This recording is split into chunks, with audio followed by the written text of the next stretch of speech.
جو ان لوگوں کو اس پلیٹ فارم پر جمع کرنے کے لیے آئے تھے۔ مشائخ کا اور کیا کام ہے؟ نذرانے بٹورنا، دست بوسی کرانا، پراپرٹی اور جائیداد بنانا۔ ہمارا کام، ہمارے باپ دادا کا کیا تھا کہ جو بچھڑے ہوئے لوگ ہیں، جو آپس میں ٹوٹ گئے ہیں، ان کو جمع کرنا۔ یہ ہمارا کام تھا، ہمارے بزرگوں کا کام تھا۔ آج اگر یہ آواز اٹھائی جائے کہ شیعہ کو، دیوبندیوں کو، بریلویوں کو، سپاہ صحابہ کو، سپاہ محمد کو، لشکر طیبہ کو اور تبلیغی جماعت کو کلمہ گو ہیں، ان کو ایک پلیٹ فارم پر اکٹھا کرنے کی کوشش کی جائے تو کہتے ہیں یہ آدمی کیوں یہ بولی بول رہا ہے؟ ہم مخالفت میں ایک دوسرے کو کافر کہتے ہیں، جس طرح پیسے بٹور سکتے ہیں اکٹھا کرنے میں بٹور نہیں سکتے۔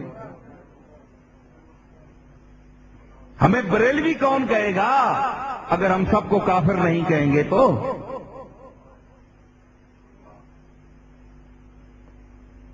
یہ اپنی روٹیاں سیدھی کرنے کے لیے، صرف پیسہ کمانے کے لیے۔ اسی طرح دیوبندیہ کا ان کا بھی یہی حال ہے، وہ اپنے اس پنجرے میں بند ہیں کہ وہ ان کو کافر کہتے ہیں، یہ ان کو کافر کہتے ہیں۔ تو یہ سلسلہ باہمی تکفیر کا سلسلہ کب تک چلے گا؟ کیا کوئی آواز نہیں ہے دنیا میں، پاکستان میں، انڈیا میں، برے صغیر پاک و ہند میں کوئی ایسا آدمی نہیں ہے، نہ علماء میں نہ مشائخ میں، سب خاموش ہیں۔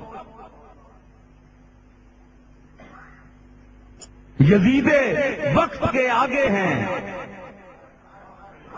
یزید وقت کے آگے کھڑے ہیں سب خاموش۔ یزید وقت کے آگے کھڑے ہیں سب خاموش، حسین ہی جو چلائے تو کوئی بات چلے۔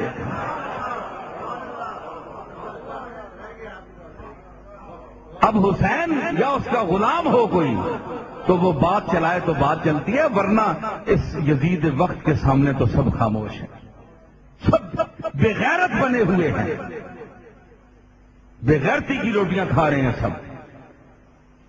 تو کم از کم کیا ہے، علماء کو نہیں چاہیے؟ انہیں پتہ ہے کہ اگر ہم نے کیا تو کہیں گے یار یہ بدعقیدہ ہو گیا، یا دیوبندیوں کو بھائی بنانا چاہتا ہے، یہ دیوبندیوں کو قریب لانا چاہتا ہے، یہ اپنے مسلک کا غدار ہے۔ میں آپ کو بتاؤں کہ میرے جد امجد حضرت پیر مہر علی شاہ رحمت اللہ علیہ دیوبندیوں کے بہت بڑے عالم مولانا انور شاہ کشمیری علیہ رحمت ایک مرتبہ گولڈا شریف آئے تو میرے جد امجد پیر مہر علی شاہ صاحب رحمت اللہ علیہ بہت احترام سے ان کو پیش آئے ان کے ساتھ، اور جب وہ واپس چلے تو پیر صاحب تانگے تک نیچے ان کو چھوڑنے کے لیے آئے۔ یہ وہی پیر صاحب ہیں جو ویسرائے ہند کے بلانے پر دلی نہیں گئے۔ بڑے بڑے تاجدار اور رئیس اور بڑے بڑے نواب ان کے جوتوں میں بیٹھتے تھے۔ انور شاہ کشمیری وہاں آئے تو پیر صاحب انہیں تانگے تک نیچے اڈے میں پہنچانے کے لیے آئے۔ اس وقت سواریاں یہی تھی، تانگے وغیرہ۔ تو جب تک ان کا تانگا چلا نہیں آپ کھڑے رہے۔ ان کو پتہ نہیں تھا کہ وہ دیوبندی ہیں، دیوبند کے فارغ ہیں اور پکے دیوبندی ہیں۔ تو پیر صاحب ایسا کرنے سے کیا وہابی ہو گئے؟ کیا گستاخان رسول کے ادب کرنے والوں میں سے ہو گئے؟ اب کہنا یہ فتویٰ لگا دینا کہ سارا دیوبندی ایسے ہیں۔ سارے دیوبندیوں کے حال آپ جانتے ہیں، آپ نیتیں جانتے ہیں؟ آپ کو کیا پتا ہے؟ وہ تو مالک جانتا ہے اس کے اندر کیا ہے۔ آپ نیتوں کو آپ غیب دان کس طرح ہیں؟ اب آپ سنتے ہیں کئی سال ہو گئے، ڈنکے کی چوٹ کہتا ہوں کہ میں کوئی نہیں اس بات کا پابند کہ یہ حدیثوں کی مسئلہ ہے، جو بات حق ہوگی بریلویوں کی ہوگی میں اوپر کھڑا ممبر کے کہوں گا کیا مرزا خان کی بات حق، اور کہتا ہوں آپ نے سنا نہیں میں اس کو رحمت اللہ علیہ کہتی، ناراض ہوتی، میں نے کہا رحمت پر آپ کا قبضہ، وہ عالم نہیں تھا، اختلاف لگ گیا، ہم بھی سمجھتے ہیں بات ہے اس کی درستی، مگر ہماری ساری صحیح ہے، ہم پر وہی آتی ہے، جینے دو لوگوں کو کہ جو عالم کوئی رائے پیش کرتا اس کو پڑھو، وزنی ہے تو قبول کرو، ورنہ اختلاف ادب سے کرو کہ ہمارے خیال میں یہ بات درست نہیں، بس اس سے آگے جہنمی کافر، یہ حق کیوں آپ کس نے دیا؟ وہ کلمہ نہیں پڑھ رہے۔ تو پہلے تو یہ وحدت امت جو میری کتاب ہے نا، مشرق مغرب میں اس کو پھیلایا، ہر جگہ تحفہ دیں کہ کوئی کلمہ ہے نا اس کو جو کافر کہے گا وہ خود کافر ہو جائے گا، کلمہ پڑھنے کے باوجود آپ اس کو کافر کہیں، آپ اس کے مسئلے کو کہیں کہ میرے خیال میں یہ بات جو ہے نا یہ صحیح نہیں معلوم ہوتی، غلط، بس کفر جو ہے کہ وہ کہے کہ میں نہیں رسول اللہ کو مانتا، اس نے کہا اس کی مسجد میں تو اشہد ان محمد رسول اللہ مناروں پر ہو رہا، اس کے بعد وہ کافر کہاں رہا؟ اختلاف کرنا یہ کہو کہ یہ بات تحقیق کی روشنی میں درست، جیسے حدیث پاک میرے بھائی نے کہ اس پر جم گئے شمالی اقتصاد سے ویر شروع کر دیا اور بعد میں ایرانی حکومت سے بھی ٹکر، وہ امریکہ کو فائدہ ہو گیا، یہ بھی کچھ لے گئے، ایران کے بھی پیچھے پڑ گیا۔ اگر یہ سمجھتے یار یہ شیعت سنیت کا وقت نہیں ہے، یہ باتیں فارغ ہوں گے دیکھی جائیں گی، وہ خلیفہ صحیح بنے تھے یعنی وہ تاریخ ہے، اللہ کو مانتے ہیں، رسول کو مانتے ہیں، قیامت کو مانتے ہیں، ساری دین کی باتیں مانتے ہیں، اس پر ہم اکٹھے ہیں، اس کی فکر کریں جو قائم کرنا ہے۔ کسی نے اچھی حکومت کی ہے بسم اللہ، اگر نہیں کوئی کہتا نہیں حضرت ابوبکر عمر اچھی نہیں حکومت کی، تاریخی ہے معاملہ، اس میں دین کی کیا بات آ گئی کہ وہ مومن نہیں جو وہ کافر نہیں، مگر یہ پروفیسر صاحب بات ہے بڑے کھلے دے، کیا کروں؟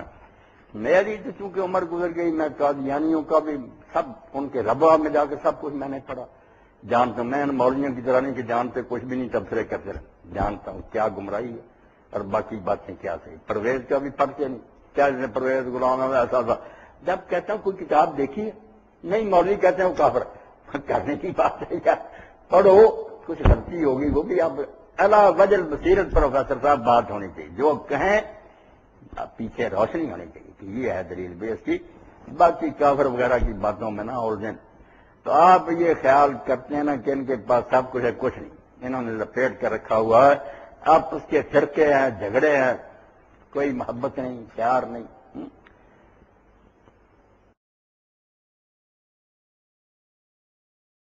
اس لیے ہم وہ لوگ ہیں کہ جو ہمارا تعلق ہم صرف ادب، عشق، محبت، اطاعت اور نیکی دیکھتے ہیں، یہ اگر وابیوں میں ہے تو ان کے ساتھ ہو جاؤ، بریلویوں میں ہے تو ان کے ساتھ ہو جاؤ، جماعت اسلامی کے پاس ہے تو ان کے ساتھ ہو جاؤ، جو رسول اللہ کے عشق کی زنجیر کا قیدی ہے وہ کوئی بھی ہو، بغیر مرزائی کے چونکہ وہ کافر ہے، ان کے ساتھ ہو جاؤ۔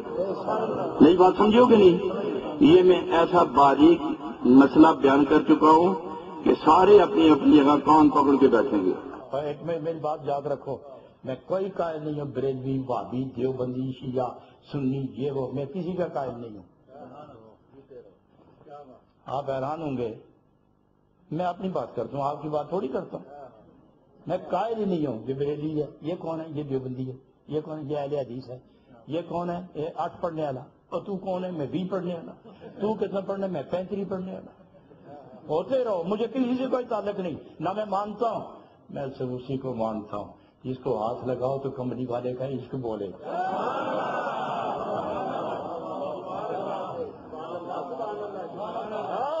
میں تو اس کو مانتا ہوں، وہ دیوبندی ہے تو عشق رسول میں جل رہا ہے تو میرا امام ہے۔